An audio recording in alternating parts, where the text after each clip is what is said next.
Today we're going to take a look at pronouns. And some of you may be asking, what is a pronoun? A pronoun is a word that replaces a person or thing which has previously been mentioned in a sentence. This is a cat. There's that kitty cat.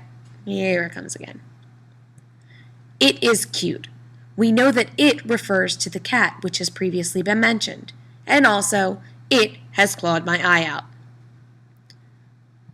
Personal pronouns refer to the person of the word that's indicated, and we learned earlier this year that person indicates who. I or we indicates first person. You indicates second person. He, she, or it indicates third person, and the plural of that would be they.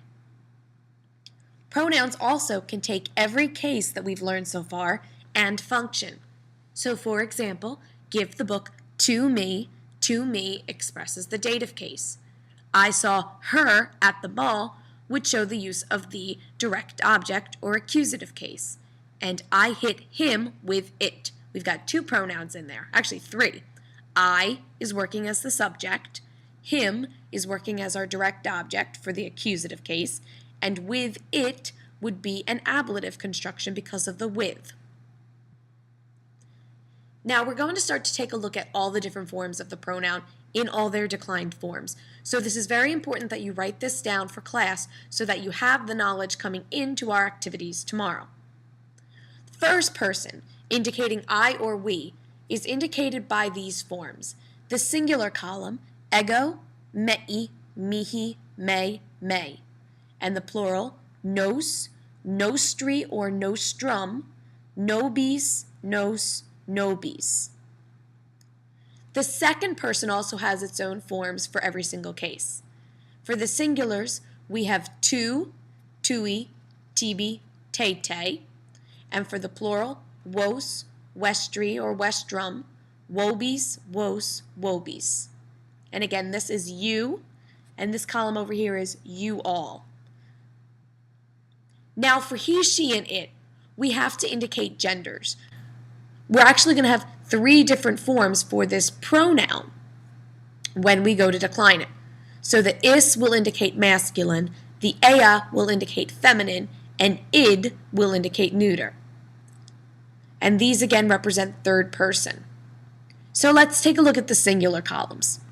The masculine forms is, eius, ei, eum, eo.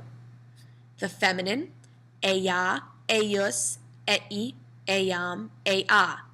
And then the neuter, id, eius, ei, id, eo. However, when I was learning this, I actually found it more beneficial to learn this singular chart from left to right because it kind of flows and you kind of have similarities between each form. So when I memorized it, I always did is, ea, id, eius, eius, eius, ei, ei, ei, eum, eam, id, eo, ea, eo. And it's up to you how you like to memorize it. I'm just giving you my own personal experience with this. The plurals, though, are much more simple. For the plurals, it's actually what we already know, just with e put in front of it. Look at the masculine column. Ei, eorum, so it's ei, eorum, eis, eos, eis. Look at the forms, e, orum, is, os, is.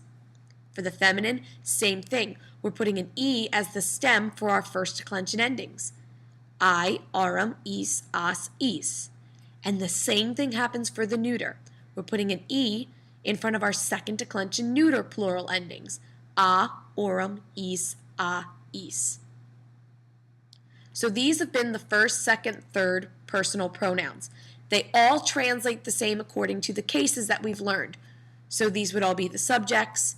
These would all translate as of. This would be to or for. This would be to your direct object. And then this would be the by or with. And that works for what we saw for the first person, the second person, and the third person. Now let's take a look at another type of pronoun called a reflexive pronoun. And reflexive pronouns are used to refer back to the same subject that has been mentioned in that sentence. For example, she saw herself in the mirror. This is indicating that she and herself are the same person. The king gave the award to himself. Again, we're indicating that king and to himself are the same person. When we do this, and we're not referring to I or you, but instead to a third person form, we need to use what's called the reflexive pronoun. And the reflexive pronoun only has one form for both singular and plural references. There's no nominative because it can't reflect back onto the nominative when it is the nominative. So if we look at this chart, it's for singular and plural references. There's no nominative because we can't reflect back on the nominative. And then we just have sui, sibi, say, which looks very similar to that tu, tui, tibi, te, even the ego, mei, mihi, me. So there is a pattern to all of these. Now we also want to address the issue of accompaniment. An accompaniment, we always express it with cum, but when it comes to these pronouns, it's structured slightly differently than what we're used to seeing. We're used to seeing cum and then the word, so cum te. But when we deal with pronouns, it actually flips around, and the cum gets added to the end of the pronoun to make te cum, like me cum, se cum, nobis cum, and vobis cum. So te cum is with you, me cum with me, se cum with him, her, or it, nobis cum with us, and vobis cum with you all. So let's wrap it up. In the end, today we learned that a pronoun takes the place of a noun. There are pronouns for each person, first, second, or third. Pronouns can be in any case, and reflexive pronouns relate to the subject. When we deal with accompaniment, it's expressed by attaching the word cum to the end of the pronoun. All right, so tomorrow we will be trying these out in class.